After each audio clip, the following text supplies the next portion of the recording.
questions. One question is directly to the executive producer, Mr. Jimmy, and then I'm going to ask one question that directed to everybody. First question to Mr. Jimmy is, I wanted to ask you, how did you go about raising funds to make this title? And if you could perhaps share, was there like a financial reason why you guys shot in Ghana?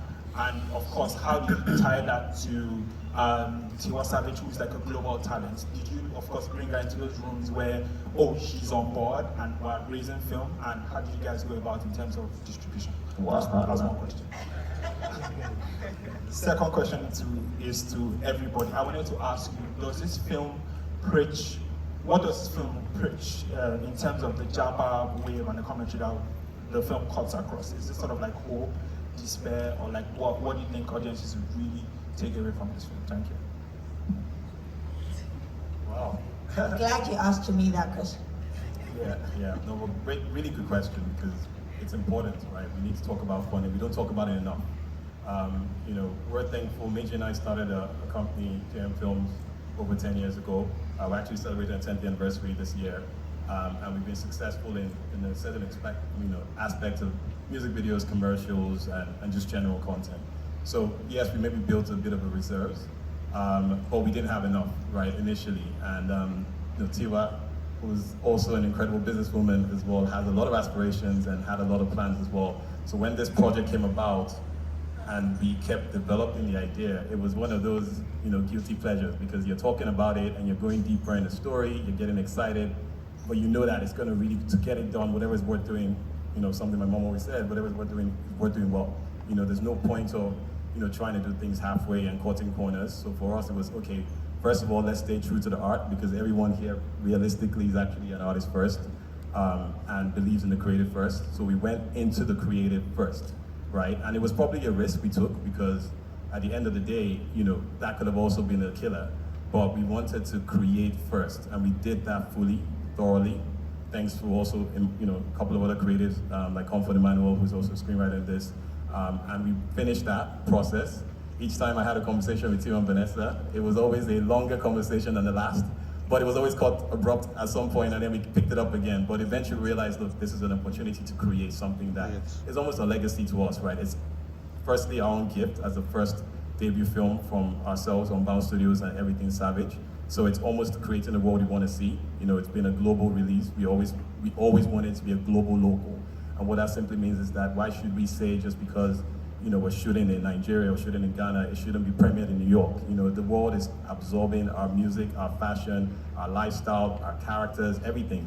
So there's no reason why we shouldn't, and this is credit also to many other releases and titles we've seen who are all, inspirations to us. And so we were able to take inspiration and say, let's go for that. And so this was really, I've told this story a couple of times, but I remember when we had a conversation, we got on a call with Tiwa's accountant as well, because we thought about it as, let's just, figure out this funding. And Tiwa was about to buy a property. Water Garri is going to trigger emotions in literally anyone and everyone that watches it. Like they said, there's something for everyone. If you don't connect to Kay, you'll connect to Aisha. If you don't connect to Aisha, you'll connect to, Stephanie. There's just something in there that you might not relate to on a level of it's happened to me or that's my life, but it's real life. You've seen it somewhere with someone else. As relating to, I think he said the Jackpot movement, we've had the biggest Jackpot wave in recent times, and I think this movie, the ending of it is going to be a lot of people's reality in question of, should I come back to Nigeria? People have different reasons for leaving Nigeria at the moment, and the question comes in, 10, 20, 30 years later, do I want to go back home? What's that going to be like? Would I have a better life there than I have here where I migrated to? There's no answer. Everyone's reality is different, and by watching this, they get to watch Aisha live, the reality that might be their future. And I guess that's what it is for anyone who's experienced the recent Jackpot movement. But yeah, I'm looking forward to seeing everyone's reaction. I know how I felt when I watched it, and I know I'm going to feel it again tonight, and I'm excited, and I can't wait to see everyone else, watch it. I don't even care what anyone looks like before the movie. I'm just gonna be, if you see me looking at you like this after the movie, it's because I'm trying to see how, the movie has left you and see what reaction you have from it. But you should definitely be looking forward to watching it. Wow. It's, a lot been said that I'm probably going to repeat, but Water and Garri is a deep experience. I think, as Jimmy mentioned earlier, they focused a lot on the creativity, just creating from a true place initially. And we have people like Tiwa Savage, who's an amazing singer, but can easily touch into personal experiences and bring that to life. Meji, who is a fantastic director, can bring anything into picture on the screen. And the writer, Comfort Emmanuel, big props to her. She has a lot more work coming out, but she's a fantastic writer. You guys should keep an eye on her. And that in itself kind of creates this product which people really physically and intrinsically experience as they're watching it. I mean, like you said, we did a premiere in London, we did a premiere in New York, and the crowd reaction, for those who've never seen the film, the crowd reaction, the engagement was just, it was touching. It was like something that we really appreciated, because every single one of us here put our hearts, our soul, our sweat, long days, long nights, interesting first experiences. Yeah. My first experience with Tiwa was a bit crazy. I think we met like a couple of hours before, and then we get on set, and then Meji's like, "Hey, you guys gonna do a kissing scene?" Boom, jump right into it, and Pleasant experience. trust me, we'll do that again. We gotta do it again. Watch out for count two. We need some pickup scenes, man. We need some The pickup first scenes. thing I'll write in the next one is yeah, redo it. But yeah, no, we had an amazing time, and I think that transpires and translates onto the film, onto the screen. So I'm really glad that everyone's here to experience it. Thank you all for taking the time out to come. And yeah, can't wait. Get ready. It's a ride. It's an emotional ride. Can I just add, on top of what everyone else has said, one thing I really wanted to highlight was, of course, it's an incredible film, which you'll all get to experience later today, but there's also a brilliant 10-track album that Tiwa put together whilst recording. Initially, as you know, there was a project, there is a project, Water and Garri, an EP of 5 songs that came out, and Tiwa had recorded additional songs, which was supposed to be a part of the film, and as we're filming, she says, you know what, I want to scrap all of that.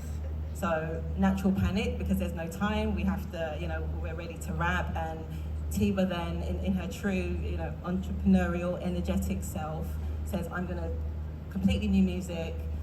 She went out to Malibu and spent 10 days and came out with 10 records.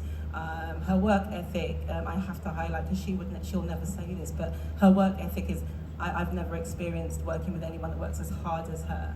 From sets, I mean, even in New York, when we did the premiere, we finished, we're dancing, we're having fun with the guests that came, and Tiwa slips away and goes to record more music because she has another project coming after this. So I just wanted to highlight that the project actually comes out as well tomorrow at midnight, or tonight actually at midnight. Tonight. It's important for me as a woman, as a mother, to highlight that we are special, honestly, and the work that is put in as females is not talked about enough in this industry, and that's why I'm really personally really proud to have the opportunity of a lifetime really to work with someone like Tiwa, who can show that we can do all. Honestly, we can do all, and if she can do it, literally anyone else can. So I'm really proud of her and everything that she's achieved. So please support the film, watch the movie, share it to your friends. It's on Prime Video. Support us. Thank you.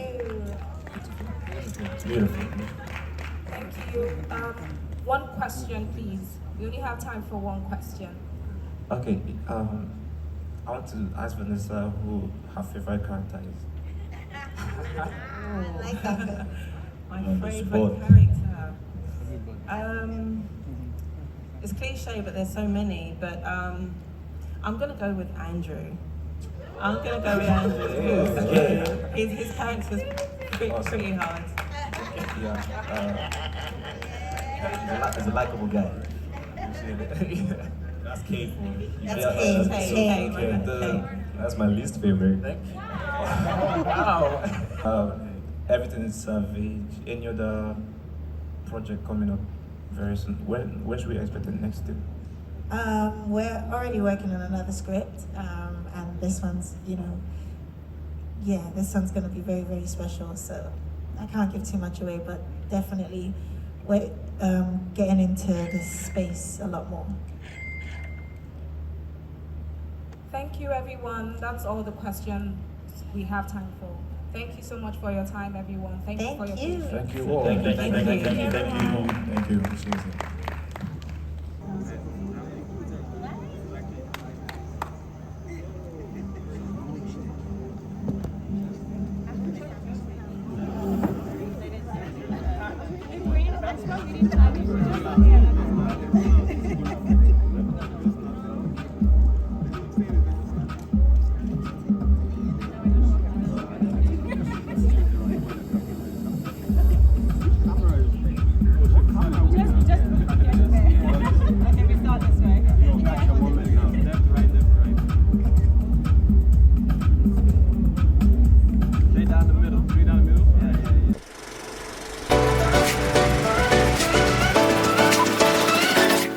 Thanks for watching. We hope you enjoyed this video. For more entertaining videos like movie premieres, music videos, vox pop, behind the scene, music concerts, celebrity G's and exclusive interviews, subscribe now to our YouTube channel, Galaxy TV Vibes, and enjoy exclusive contents.